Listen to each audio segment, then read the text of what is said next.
ನಮಸ್ಕಾರ. ಇವತ್ತು ಒಂದು ಸಣ್ಣ ಕಥೆಯ ಮೂಲಕ ನಮ್ಮೆಲ್ಲರ ಜೀವನಕ್ಕೆ ಸಂಬಂಧಪಟ್ಟ ಒಂದು ದೊಡ್ಡ ಪಾಠವನ್ನ ಅರ್ಥ ಮಾಡ್ಕೊಳ್ಳೋಣ.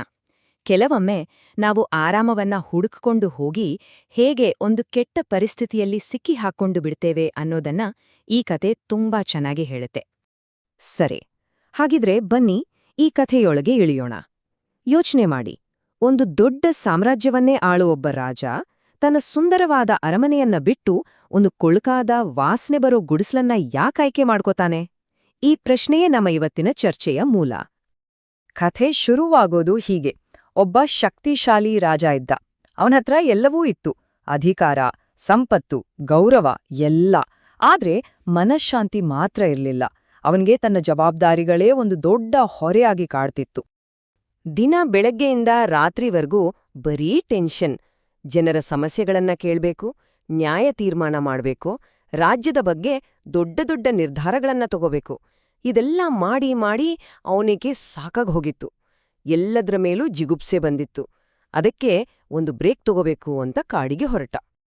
ಆದರೆ ಆ ಕಾಡು ಅದು ಸಾಮಾನ್ಯವಾದ ಕಾಡಲ್ಲ, ದಟ್ಟವಾದ ಅರಣ್ಯ. ರಾಜ ದಾರಿ ತಪ್ಪಿ ಹೋದ. ಸರಿ, ರಾತ್ರಿ ಆಗ್ತಾ ಬಂತು, ವಾಪಸ್ ಹೋಗೋಕೆ ದಾರಿನೇ ಕಾಣ್ತಿಲ್ಲ. ಆಗ ದೂರದಲ್ಲಿ ಒಂದು ಸಣ್ಣ ಕೊಳಕಾದ ಗುಡಿಸಲು ಕಾಣಿಸ್ತು. ಆ ರಾತ್ರಿ ಕಳಿಯೋಕೆ ಅವನಿಗಿದ್ದಿದ್ದು ಅದೊಂದೇ ದಾರಿ. ಇಲ್ಲಿರೋ ವ್ಯತ್ಯಾಸವನ್ನ ಒಮ್ಮೆ ನೋಡಿ. ಒಂದ್ ಕಡೆ ಅರಮನೆಯಲ್ಲಿ ಜವಾಬ್ದಾರಿಗಳ ತಲೆನೋವು, ಇನ್ನೊಂದು ಕಡೆ ಈ ಗುಡಿಸಲಲ್ಲಿ ಅಬ್ಬಬಾ ಕೆಟ್ಟ ವಾಸನೆ, ಎಲ್ಲೆಲ್ಲೂ ಕಸ, ಹುಳಗಳು. ರಾಜ ಎಷ್ಟು ಹತಾಶನಾಗಿದ್ದಾಂದ್ರೆ ಅರಮನೆಯ ಕಷ್ಟಕ್ಕಿಂತ ಈ ಗುಡಿಸಲೇ ಪರವಾಗಿಲ್ಲ ಅಂತ ಅನ್ಸಿರ್ಬೇಕು ಅಲ್ವಾ? ಇಂಟ್ರೆಸ್ಟಿಂಗ್ ಅಂದ್ರೆ ಆ ಗುಡಿಸಲಲ್ಲಿದ್ದ ಮುಡುಕಿ ಕೂಡ ಅವನಿಗೆ ಜಾಗ ಕೊಡಕ್ಕೆ ರೆಡಿ ಇರ್ಲಿಲ್ಲ. ನನಗಿಲ್ಲಿ ಯಾರು ಇರೋದಿಷ್ಟ ಇಲ್ಲ ಅಂತ ನೇರವಾಗಿ ಹೇಳ್ಬಿಟ್ಲು. ಯೋಚ್ನೆ ಮಾಡಿ, ಅಷ್ಟು ಕೆಟ್ಟ ಜಾಗದಲ್ಲೂ ಅವನಿಗೆ ಸ್ವಾಗತ ಇಲ್ಲ. ಆದ್ರೂ ರಾಜ ಹಠ ಬಿಡ್ಲಿಲ್ಲ, ಅಲ್ಲೇ ಉಳಿದುಕೊಂಡ. ಇಲ್ಲಿಂದನೇ ಕಥೆಗೆ ಒಂದು ದೊಡ್ಡ ಟ್ವಿಸ್ಟ್ ಸಿಗೋದು. ಒಂದೇ ಒಂದು ರಾತ್ರಿ ಅಂತ ಅಂದ್ಕೊಂಡಿದ್ದು ಹೇಗೆ ನಿಧಾನವಾಗಿ ಅವನ ಮನಸ್ಥಿತಿಯನ್ನೇ ಬದಲಾಯಿಸಿತು ಅಂತ ನೋಡೋಣ ಬನ್ನಿ. ಆ ರಾತ್ರಿ ಎಲ್ಲಾ ಕಷ್ಟಪಟ್ಟು ಕಳೆದ ಮೇಲೆ ರಾಜ ಬೆಳಗ್ಗೆ ಎದ್ದಾಗ ಅವನಿಗೆ ಅದೆಂಥ ಫ್ರೆಶ್ ಫೀಲಿಂಗ್ ಗೊತ್ತಾ?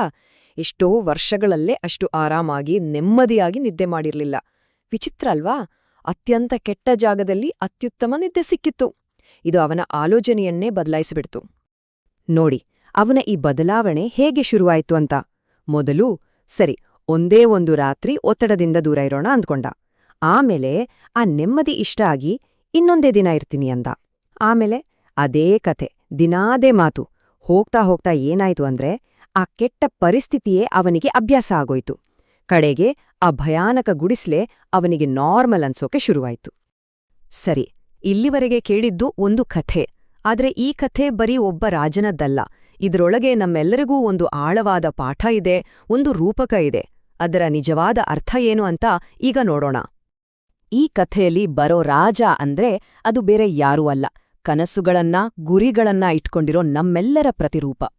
ಅರಮನೆ ಅಂದ್ರೆ ಕಷ್ಟ ಇದ್ರೂ ನಮ್ಗೆ ಖುಷಿ ಕೊಡೋ ನಮ್ಮ ಗುರಿಗಳು. ಹಾಗಿದ್ರೆ ಆ ಗುಡಿಸಲು ಅದೇ ನಾವು ನಿಧಾನವಾಗಿ ಹೊಂದ್ಕೊಂಡ್ಬಿಡೋ ಯಾವುದೇ ಒಂದು ನೆಗೆಟಿವ್ ಪರಿಸ್ಥಿತಿ. ಸರಿ, ಈ ಹಳೇ ಕಥೆಯ ಪಾಠವನ್ನ ಈಗ ನಮ್ಮ ಇವತ್ತಿನ ಜೀವನಕ್ಕೆ ಕನೆಕ್ಟ್ ಮಾಡಿ ನೋಡೋಣ. ನೋಡಿ, ಮೂಲಕಥೆಯಲ್ಲೇ ಹೇಳಿದ ಹಾಗೆ ಈ ಕಥೆ ಬರೀ ಒಬ್ಬ ರಾಜನದ್ದಲ್ಲ, ಇದು ಯಾರ ಜೀವನದಲ್ಲಾದರೂ ನಡೆಯಬಹುದಾದ ಒಂದು ಆಳವಾದ ವಿಷಯ. ಇದು ಎಷ್ಟು ನಿಜ ಅಲ್ವಾ?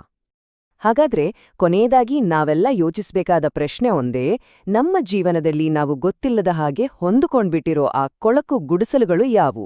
ಅದು ಸರಿಯಿಲ್ಲದ ಕೆಲ್ಸ ಇರ್ಬೋದು, ಒಂದು ಕೆಟ್ಟ ಸಂಬಂಧ ಇರ್ಬೋದು, ಅಥವಾ ನಮ್ಮನ್ನ ಮುಂದಕ್ಕೆ ಹೋಗಕ್ ಬಿಡದೇ ಇರೋ ಯಾವುದೋ ಒಂದು ಕೆಟ್ಟ ಅಭ್ಯಾಸನೋ ಇರ್ಬೋದು ಅಲ್ವಾ? ಇದ್ರ ಬಗ್ಗೆ ಸ್ವಲ್ಪ ಯೋಚನೆ ಮಾಡ್ಬೇಕಿದೆ.